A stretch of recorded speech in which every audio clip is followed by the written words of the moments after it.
Welcome everybody. Let me get my share screen going.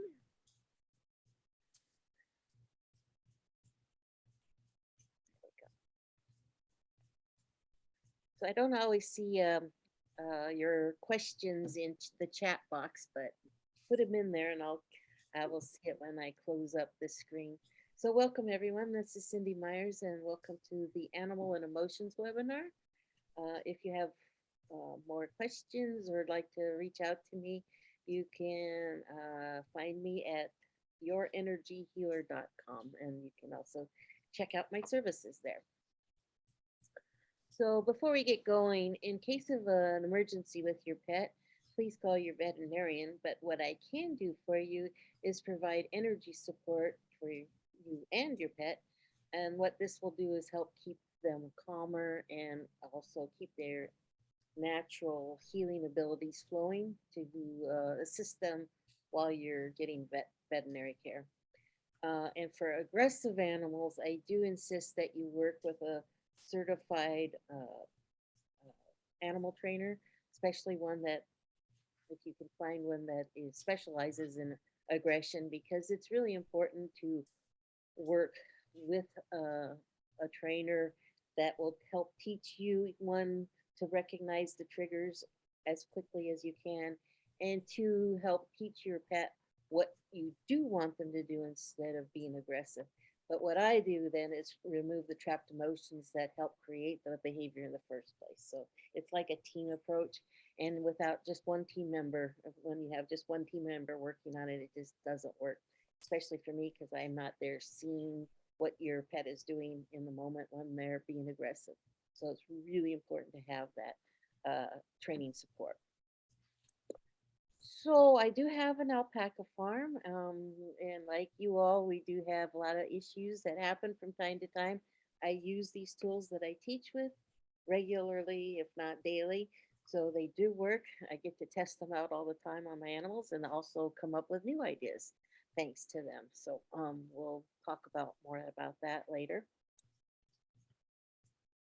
Let's talk a little about one of the common emotions that our pets have, and that's anxiety, especially these days. There seems to be the, one of the more common problems or issues that I am getting calls for, where your pet is just having a quite often a behavioral result due to having too much anxiety. So, what does it look like in our pets? Because that's one of the first things that we want to take a look at or notice in our pet is notice when there's something wrong. That isn't just the behavior. That's usually after they've given us a lot of other indicators that there's a problem. So, what does it look like when they're experiencing anxiety? Well, if they're in the moment of having anxiety, and this is really important to know, I don't know how early people in your areas start to shoot off fireworks, but fireworks can provoke a lot of anxiety in our pets. So one of the most common things is they start panting, um, pacing, trying to find what they're doing in pacing is looking for a place to hide. They're looking for a den, someplace that will help them avoid that scary sound. Or yeah. The other thing they might do is whine. They might start whimpering. They just get a lot more whiny, and they might start shaking, trembling. Like Golden, her back end just starts to shake and tremble. Her whole body just trembles in storms. Another one is that is a fear-provoking experience are storms. So when we have a really bad windstorm, thunder and lightning, she just starts to quake in her little boots. The other thing they might do a lot is excessive grooming, chewing on themselves, chewing on their feet quite often. That's a kind of an OCD behavior that is a result of too much anxiety, a lot of stress. If they're a dog, they might start barking a lot more than they normally do, or bark at, be very reactive in their barking. Any little noise, any little sound, they might start barking. Or in the case for a cat, they might start mewing more. They might just be so uncomfortable and they look at you and start mewing. or howling. That's another one. They just howl. And very common, again, going up to the pacing where they're looking for a den. They may find a den spot and just hide in there. I know my golden, she kind of likes my closet sometimes, so she'll go in there and just nestle down, but she looks for a place where she can just kind of get small and feel like she's in a nice little den-like space. And the other one for cats is they may not use their litter box appropriately. I have a friend that has has a kitty door. It's an inside outdoor cat, and she normally likes to go outside to do her little kitty business. And they have a little kitty door, and something one night spooked her, and she stopped using the kitty door, and she started having accidents in the house because she was too afraid to go out. She would come in, she comes in just fine because it's safe in the house, but she was very afraid to go out. So they're still working on retraining her to use the kitty door. She'll go out if somebody holds the door open for her, but she's still a little unsure of using the cat door. But she's doing much better about not having accidents. But that was just off of one scary little incident, and she's like, I'm not going out there. That might be have a maybe there was another cat out there, something out there scared her, and she go, I'm not. And it's only at night, mostly at night. So she didn't want to go outside at night. And who could blame her if there was a big scary monster out there, right? So, but an incident can be a single incident. It could be a built up of instances that can create the resulting behavior that we see. And those are these issues. And then it can lead to a secondary issue. So if we can catch it in any of these moments really fast, then we can do some of the tips that we're going to talk about and hopefully pull them out of it before it becomes a bigger behavioral issue. So let's take a look a little bit more about anxiety. And anxiety works very much in our pets like it does in us. It's the fight or flight response system, and so it will trigger that fight or flight response system. And so either for aggressive dogs, that way we're talking about in my disclaimer there, that if they're triggered, their common response to that fight or flight response system is to fight the aggression. And it's really, and I'll be honest with you, it's one of the harder ones for me to clear and help have these tools be more effective that I teach, because it's so fast and they go into the fight mode, and now we're busy trying to just get rid of the fight area. When they go into the freeze or the runaway system, they want to run into and find the then area. Those are a little bit easier. We can use those tools, try to get into them, get those calming chemicals into their system, and get them out of it faster. The fight one is just a little bit harder. Again, that's why we like to have a trainer with you. So anyways, these chemicals are just, or these emotions are just chemicals that build up in their bodies. And what happens is, we have a lot of little stressors. Uh, Most of the time we can burn it off, or we don't have massive behavior problems, but they can kind of just keep building up, building up, building up. So if we have a lot of turmoil in the household, our animals pick that up. A lot of the stress, they can pick up our stress. Or it could be their own. Maybe there is something going on. Maybe there's change in your household. Uh, Going on vacation, that can create more stress for your pets. Uh, any of these things, or going to the vet just for their normal routine visit, that can cause anxiety in them. But what I'm seeing a lot is that now that we're kind of getting back to our more normal life and we're out and about more, they really like us having being home all the time, and they're not used to us being gone and gone for longer stretches of time. And what I'm seeing and experiencing is that our pets are starting to have this anxiety. I know when we first had the pandemic first hit and we were all went into lockdown, I got a lot of calls, and during these webinars, a lot of folks worried that my their pets were picking up their anxiety, and was it an issue for them? And I went, not so much, because they really love having us home. It's are stressed, and yeah, they're absorbing it, but they actually are quite happy. But wait until this is over and you go back to work. Now you're going to want to call me. And that has been a true statement. Um, our pets are starting to go, hey, where are you going? And they're having attachment issues. They're going where they don't. Um, they're wondering where the heck we are, and why do you want to be gone from me? Don't you love me anymore? So that's part of the problem right now. Is that's creating a lot of anxiety and above and beyond their normal anxiety, and it's resulting in some behavioral issues and physical issues as well. So one of the physical issues that you might experience with your pets when they are having a lot of stress or anxiety is in that third chakra, which is the that orange one there. Well, it's yellow. No, I'm sorry, sacral is working on your digestive system. And so if you have your digestive system out of whack, it, you're going to have tummy issues. And why would the digestive system go out of whack when we're anxious? Well, in the fight or flight response system, all the energy or the vast majority of the energy wants to go into that system because we need to fight for our survival. So digestion is not considered something that is needed in that moment for survival. So it gets turned down to minimal.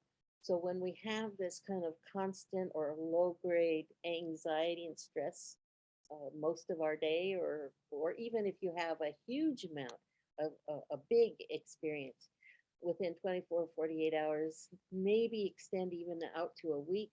I see that very often about a week after a big stressor, tummy issues happen.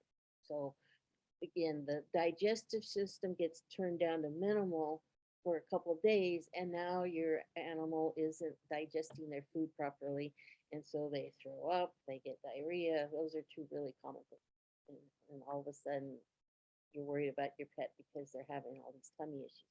And it's quite often because they've been in this anxious state. So what we can do then is clear those trapped emotions and try and rebalance their system so that their digestive system turns back on.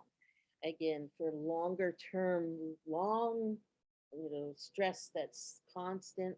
If you rescued a pet that's been, you don't know their background necessarily, but maybe just the change in home life, maybe they were on the street for a while.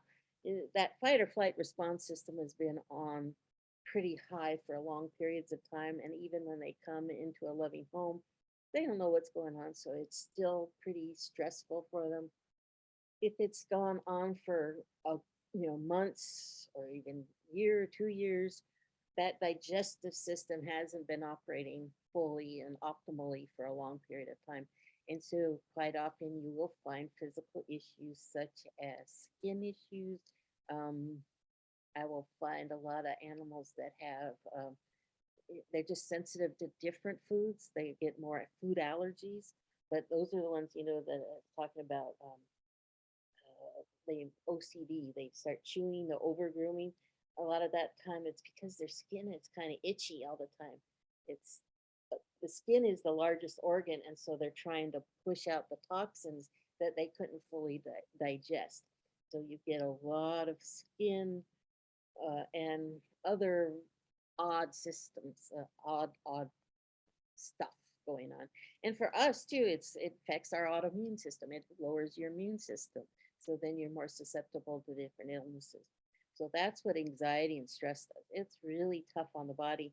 And a lot of it is because our digestive system doesn't work optimally and we just aren't pulling out the nutrients the right way, or we're getting the nutrient toxicity because we can't fully break it down to be usable. And now our liver and kidneys, the filters can't fully filter it all out. So now it's got to come out through the skin, through other organs that normally don't do that. So that's what happens in our pets. So what can we do? Okay, that's the bad news. So let's get to the good news. So one of the things when I work with somebody that has a pet that has been under a lot of anxiety and stress, what I'll tell you to do is one of the main things is as you're petting them, breathe. And it may sound silly, but we don't breathe fully. So we want to do fuller, slower breathing. We want to lower our respiration rate, our heart rate. Our pets pick that up as we're petting them, or even if we're not petting them. If we do nice, even breathing, when we do the healing circle, um, my dogs quite often come around. They're actually right here, right now, and they quite often absorb it. Either they're awake and want to feel that energy, or they just lay down and fall asleep because they love experiencing that energy without me even touching them. And it's true for you. You don't have to be, somebody who has practiced energy work for years and years and years. It works on for everybody because our animals are really tuned into that energy. And then our words matter. So I like to kind of do a mantra of peace and calm. Instead of saying don't worry, it's okay. They hear worry and that means they don't hear the don't. So then they go, oh, something to worry about. Okay, now I'm scared. So instead, I like to use peace and calm. It's okay. Everything's good. Let's just, as I'm breathing, I think peace and calm. And then I'll just repeat the words like a mantra. And my body now produces those calming chemicals, which now triggers the calming system or the parasympathetic response system. And then we all get to zen out a little bit. And even if they don't zen out, they do experience it and it can shift and it's putting in those calming chemicals into their body. And that's what we want. So if you have a pet that has, again, in a lot of stress, if you pet and as you're petting them, just breathe slowly. Do think peace and calm as you're doing it, and maybe do a slower petting instead of a more fast one. Sometimes we like to do pats and massage or a deep massage. Real gentle, slow massage is just kind of calm. And think calm, calm, calm. Again, your pet is going to pick that up, and you're triggering that calming system. So instead of, it's kind of like taking an IV of a calming chemical. Okay. So you're doing a nice IV drip of calm energy versus nervous energy. And that's what we want to do.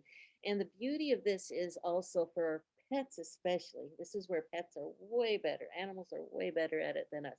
If they can recognize that this feels better than the anxiety energy, they like to choose the calming one. So again, I mentioned my golden retriever that's really afraid of storms and fireworks. If I can get to her and do this peace and calm energy on her, do the breathing, doing the nice gentle touches and petting, she will come out of it. Used to take her hours to come out of it. Now she quite often comes out of it in 10, 15 minutes. And she actually seeks me out for the comfort. Whereas before, you remember I mentioned one of the things they like to do is hide. Instead of going to go find a place to hide, she comes to me and go do, and that's her indicator that she needs help and support in getting that calming chemical started because she doesn't know how to get it started for herself, but she knows that I can do that for her. So she seeks me out. And that's a huge difference than when I first she first started getting scared by these storms and loud noises. She would just get scared and go instantly into fear state. And it would take us hours. And then the more times we've had the fear stuff happen, the longer it took her to get out of it until I started introducing these tips. So another thing you can look at, and we're going to talk a little bit about this later this month on have another animal emotions that's geared towards the 4th of July, but I'll give you a little tip on that because you might want to, if you don't have some of these tools now, you might want to investigate in them. I use an essential oil. I use a company called Animal EO and their website, and I can type it in the chat box in a second, but it's animaleo.info. And I like using theirs. They're totally that their whole business is for animals, and there's some oils that are dangerous to animals. So I rather trust them with an essential oil than some outfit that I don't know anything about. And a veterinarian does create good blends, so I do trust them. But they have some that are calming for your pets, so you might want to check those out before the 4th of July because those have been really beneficial. I call them the I tell my dog, you need some smelly sauce, and they pretty much, I hear yes, but I can tell because they're nervous. So I'll put a couple drops. before you use any essential oils, I would put it on a piece of cotton, like a cotton ball or something. Let them sniff it. Make sure that they're okay with it before you apply anything on them directly. And again, make sure it's a safe oil that is okay for that pet, especially cats. Cats do not have all the enzymes to break up some of these oils, and it can be really dangerous. So make sure you're using a good company that is geared towards animals. All right. If you need any help with your pets, you can and haven't worked with me before. I recommend the starter package, and that includes a 45-minute session. We get into the full history of what's going on. I do a bunch of clearings, get rid of trapped emotions, rebalance their energy, get their energy flowing, answer any questions, provide you some more tips and recommendations, referrals to other tools that or supplies that you might be assistant to you and the issue that you're dealing with. And then you also get a 15-minute follow-up, which is really critical in helping keep that healing momentum moving along. So that's a good one to start off with if you've never worked with me before. And let's see, and we do have a healing circle this Saturday, June 4th. You're all welcome to join that. It's more geared towards humans, but you can always you can put the intention of healing for your pet if there's an issue with your pet or anybody else, and we do a nice guided meditation for you and your pets and your loved ones and the planet, whoever else that might need healing. So that'll be Saturday, 12 o'clock Pacific time, and then I have a couple more events. I did not list the special animal motions webinar that will be the end of the month, but I will definitely make sure everybody gets an invite to that, and hopefully we'll get it up on the website and shortly as well, so you can sign up for it. All right, I'm gonna stop the share and open it up to questions, and I did get some photographs from folks. Excuse me, I had to get a drink of water or tea there. All right.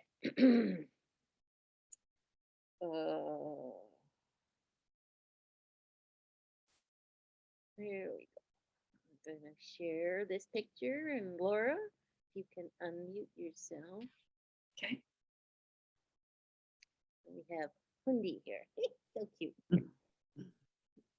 So how can I help you with Hundi?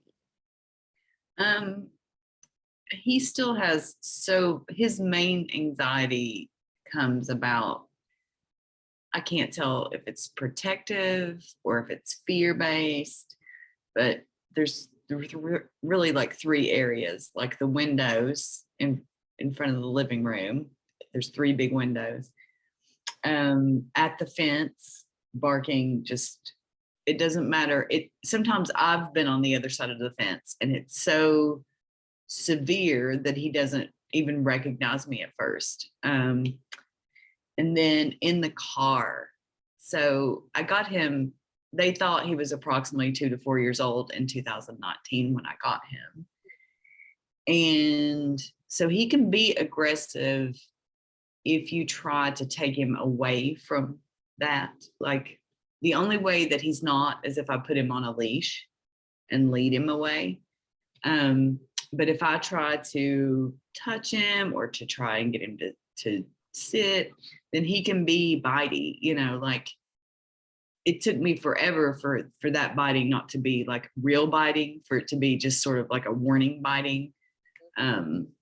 So he doesn't like to be corrected in any way by anyone. He's better with me, but he's not great, or even not even corrected, but to try and change his direction, about to try and make it less scary, I guess.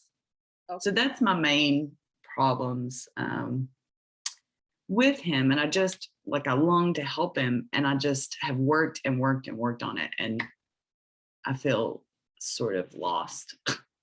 He also has a couple other little things, like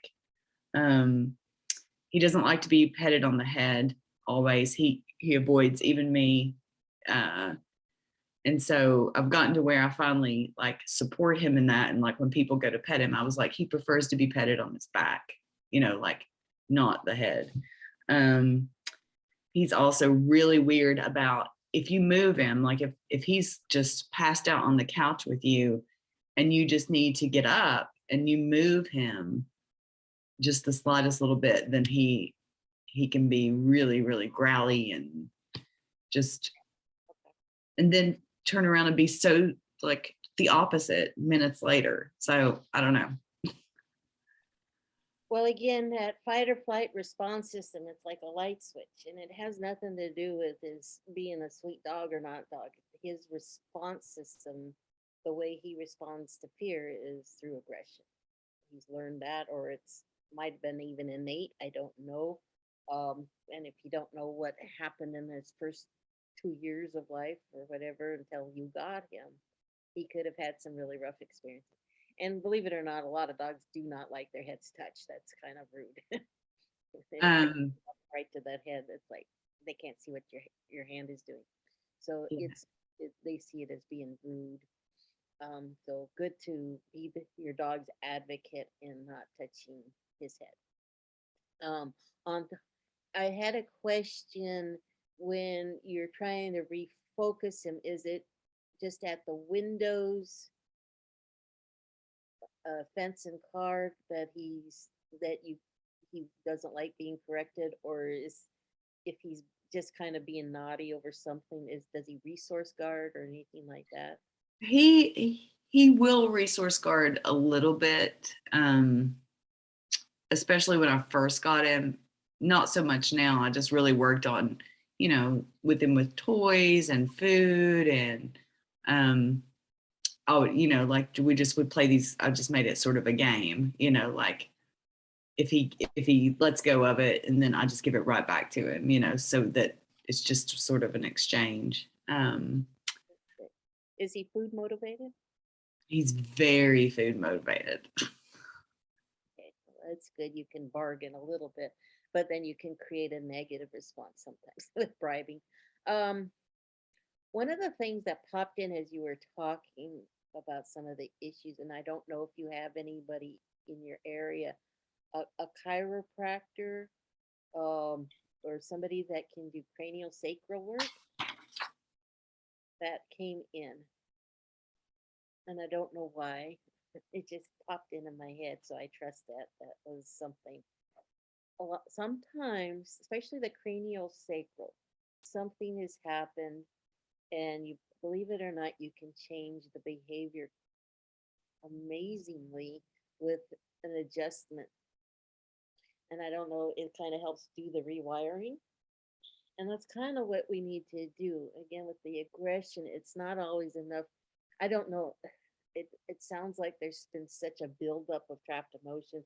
We would have to clear a whole lot of emotions and find, again, this is where a trainer is really important, because we need a consistent method that once I clear the trapped emotions, you still have to teach them a different way.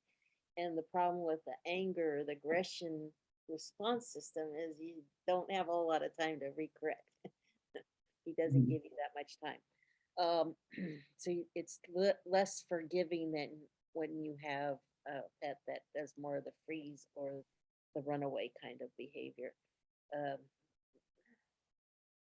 so that's kind of why I'm thinking if we can, he might be a little, so you meet somebody who knows what they're doing because again, he doesn't like his head done, but there's something about doing that method and I kind of get in the chills. So that usually tells me on the right path. I would definitely look for somebody that can possibly do some cranial sacral work. I just keep hearing that over and over. There's something about it that might help reformat and kind of rewire his head. And that's really what we need to do is rewire that fight or flight response system. And I'm getting what else? I've been getting shifts in his body, so that's good. Just even talking about it. I haven't even cleared a trapped emotion yet, but just he's listening. What else? That and Reiki. I keep getting that if you can find somebody that's patient that will let him or you learn how to do Reiki. I'm not a Reiki.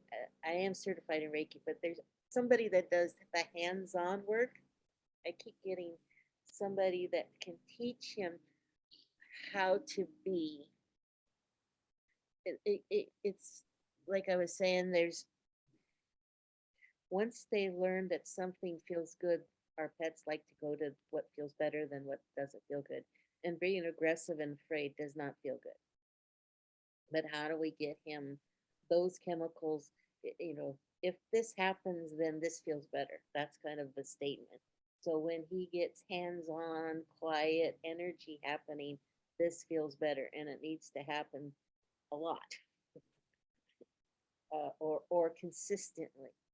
Uh, and I think though with an adjustment or with the cranial sacral work, you can again reformat it and then we need to introduce something that teaches him this feels good.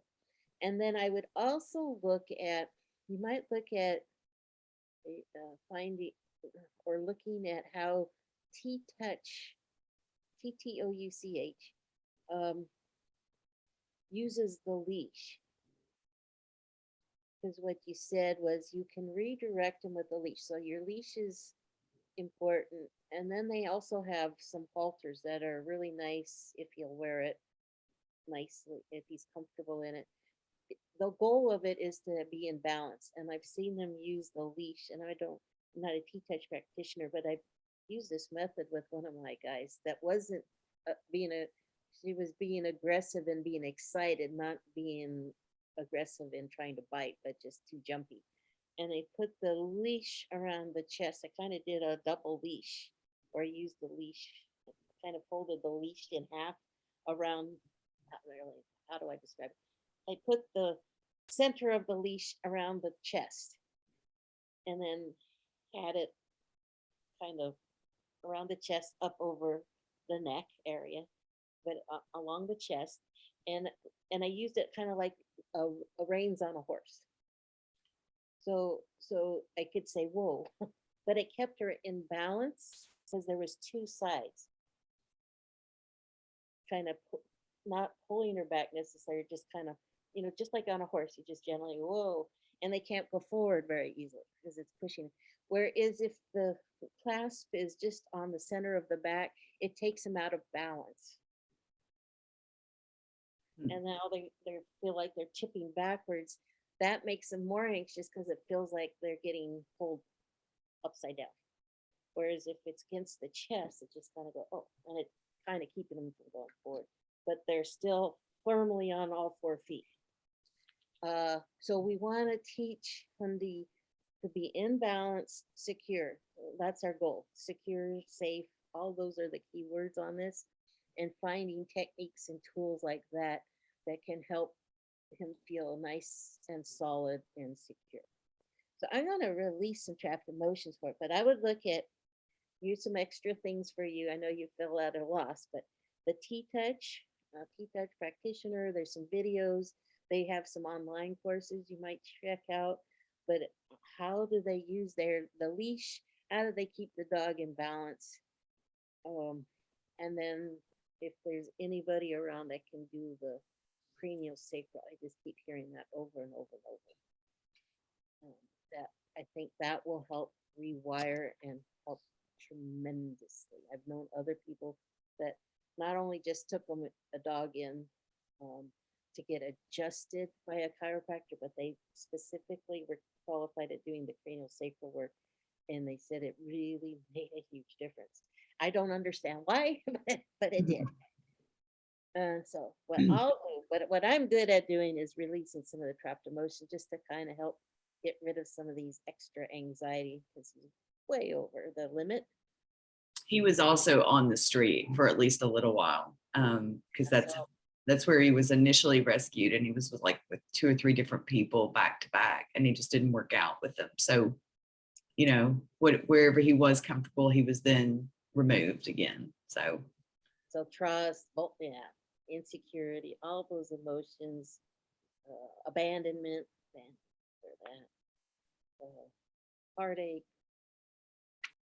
unsupported, trauma.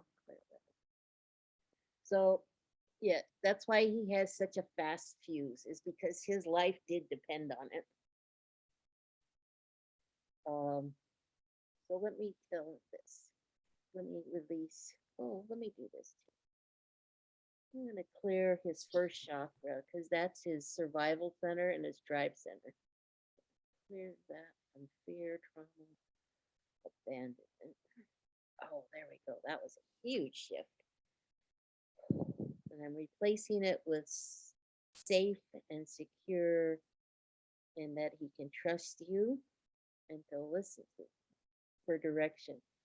And again, finding whatever technique we find, then it's important to be consistent with it, because that'll give him, he'll start trusting you for your cues. Because right now he doesn't trust humans to know what we're doing. Well, you're clueless, so I'm not listening to you. This is scary, and you're telling me it isn't. You don't even know what I'm saying, and I don't know what I'm saying. So that's part of the problem. So getting these a consistent method, but again, you're going to have to use like an intermediary tool. So a leash is not a bad idea to use when he's in that aggressive, out of his mind kind of thing, because you're right, he doesn't even know you. And that's true when they get into that severe fight or flight response system. They don't see what's going on. They're not in their thinking brain. It's not their fault.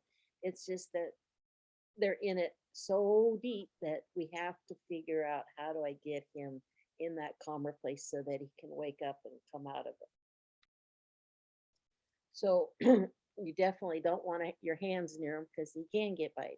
Is that just how it is when they've been on the street and just in survival mode? He's back on the street when he's in that state. Okay, so he doesn't know you. And it isn't that he doesn't love you. He's just back. It's a PTSD. Just think of that. He's in PTSD mode. So we want to get him in that calmer state. And the leash can actually be that calming. It's kind of like swaddling. And you might look at a thunder shirt. Have you ever tried that? Um, when I first got him, he was small enough to fit the one that I had from my previous schnauzer, but he would have to have a bigger one now. He's a bigger guy. But Uh, that, or you can try even an ace bandage, then you swaddle him with it. Or t-shirts sometimes does the trick. Just a simple yeah, t-shirt. he seems to like clothes, which is surprising. Yeah, yeah. So, well, that's good because then he might like the halter or something like that, that you can whatever. But yeah, t-shirt can just, because the thunder shirt you don't necessarily want it on them all day and all night and all that, but a t-shirt you can put on, and it would be worth a try to see if that just doesn't help him be a little calmer if you don't notice a difference, and if it will let you get to him to pet his side, that places that he likes, to get him in that calmer place. But again, I'd be careful with that. Again, I would use like an intermediate, a spoon, you know. And if he likes food, you use a spoon that has a little peanut butter or something on one side, just to get his attention off of whatever he's afraid. And usually, a lot of times, it can be a fast, like you said, as soon as he's kind of wakes up to it, then he's back to his sweet, loving self. So that would be where the peanut butter on a spoon could maybe snap him out of it, and then you can access. The thing is to get him out of it as fast as you can. So yeah, you're trying different things. But I would not be opposed to trying a peanut butter on the end of a spoon, something really strong smelling, or baby food on the end of a spoon. That way your hand isn't right near his mouth to chomp on. So Yeah. using it, and I would definitely keep, if you wanted to do other sessions at some point, if you notice improvement, then I would want to clear more out of that first chakra. It was pretty jammed up. And that first chakra is their tribe, their ground, their sense of security and safety. And there's a huge distortion of that because he didn't have it. So we have to rebuild that. So when he's calm and quiet, I would do peace and calm around his tail. That's the root chakra. And do that peace and calm petting. Just again, not when he's in the fight or flight response system, but when he comes out of it or when you're just petting him, do a little bit, do a little light petting, peace and calm, and think security. You know, you're safe, you're secure, you're home. I love you. You're my boy. And you put it at right there at that root chakra. So you're reformatting that distorted and the damaged root chakra. Any other questions? No, that's it. Thank you. You're welcome. Hopefully that gives you some things to think about and try. I know it can get frustrating. What else can I do? But you love them and you keep trying. So good for you.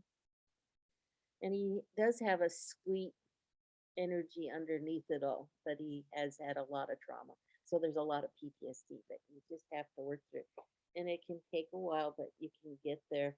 And it's one of those, I think it needs a team approach. And it's not just the training on this one, it's rebuilding that root chakra, it's getting that cranial sacral, whatever. There's some wiring stuff that just got totally screwed up in his noodle. And we need somebody that can either do the hands on. I keep getting hands on. Something hands on needs to happen for him.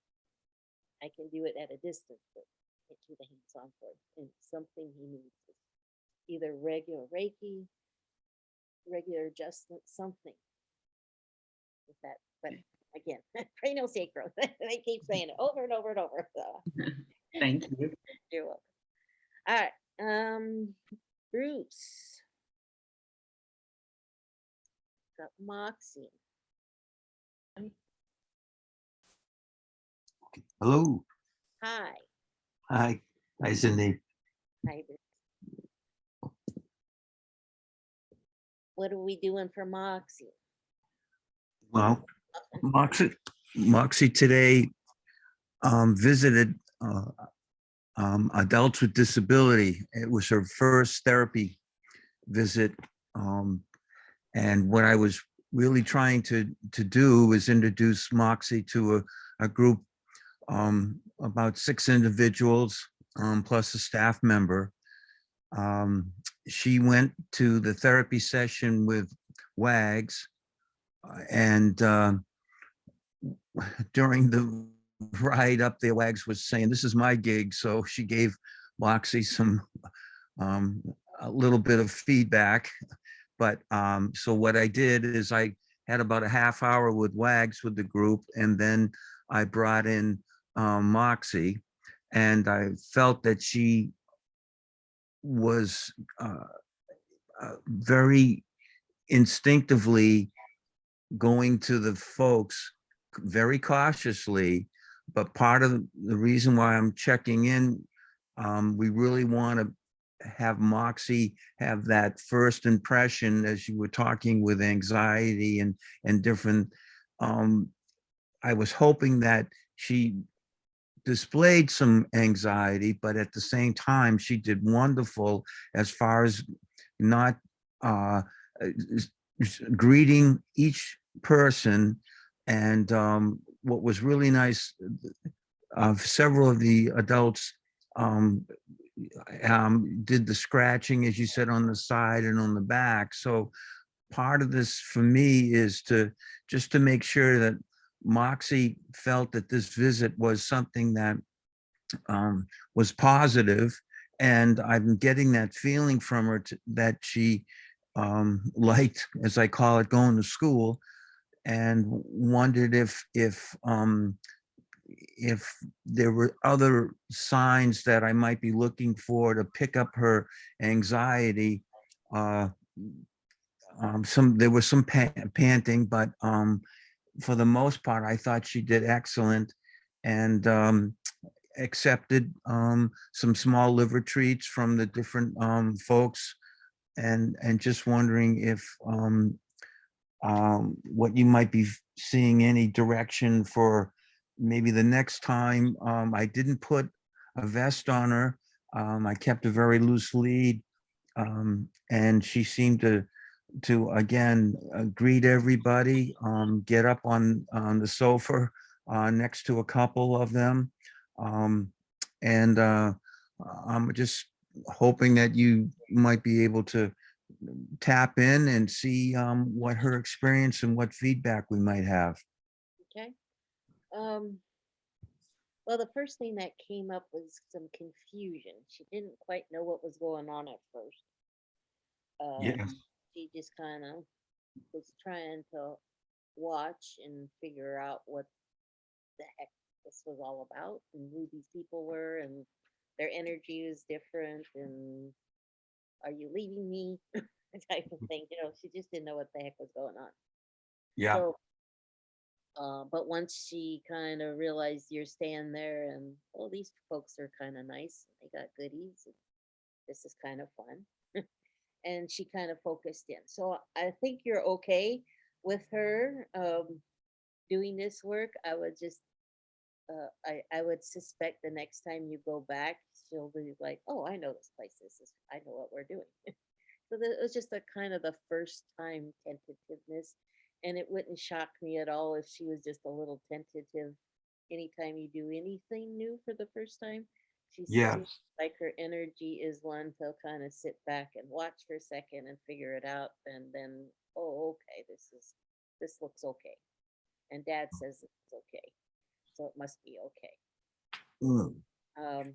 And it might have been a little more anxiety just because of Wags being a little Yeah. what, That, what's with yeah. you, little pipsqueak? Yeah. Not my This is turf, not yours. my turf. Yeah. This is my gig.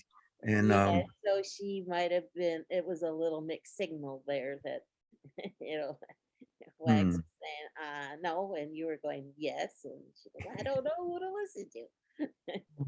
I yeah. don't want to get beat up. Yeah. She scares me. Mm. So I think that might have been a little bit part of the slow start or the tentative. I don't want to say slow, tentative, I would say, is Mm. sounds more accurate from what you described and what she's showing me was. I would think that's an more accurate description. And then she just kind of wants to figure things out before she starts doing something a little bit. um, so I'm gonna release. What do you want to release? Little nervousness. I'm gonna clear that and confusion. We'll clear that. And I am hearing the word fun. So she did. I think she found it fun. Good. Um, and we want to do it again. Yes. So she would like to do it again. I think, was there one person that she seemed to be locked on a little bit more than the others?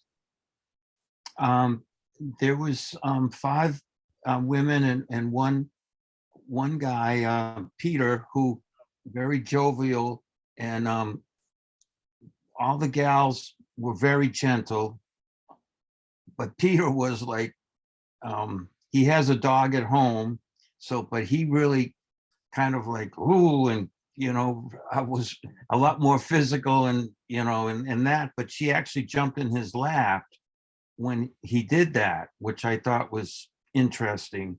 And but Peter's attention is very short, and then she got down. But I like the fact that she visited everybody.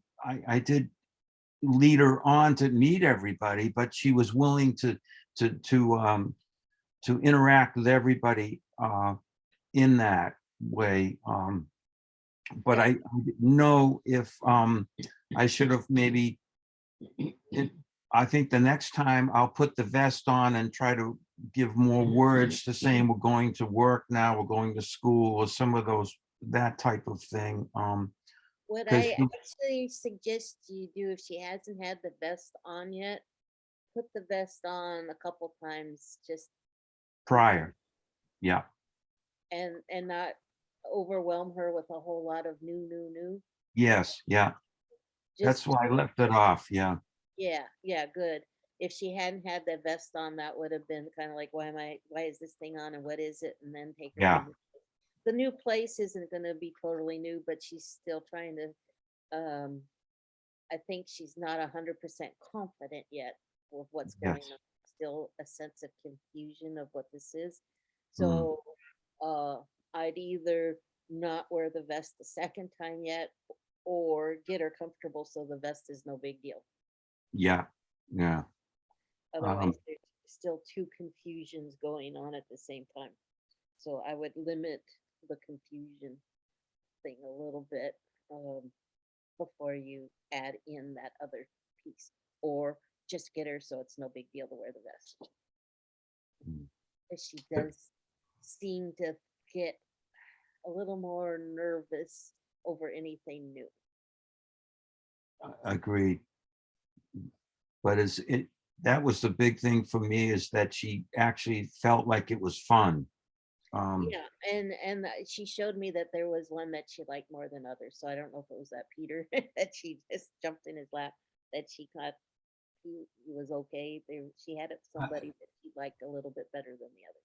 Yeah, I think it was one of the gals that just really hit the, as you said, with that almost like a T-touch, and just very quiet and gentle, where everybody else was great with their hands. There was one girl who was that I had to make sure I had to watch her. She didn't like grab her leg or anything like that, but we did sit close and we got to, I think, do excellent communication when I was right there beside everybody. And I think she eventually just gave Moxie a nice, easy hug, and Moxie allowed that. So I was glad to see that the gentle hug Moxie allowed.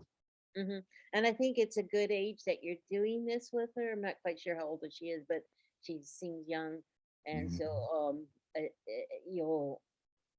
Mm.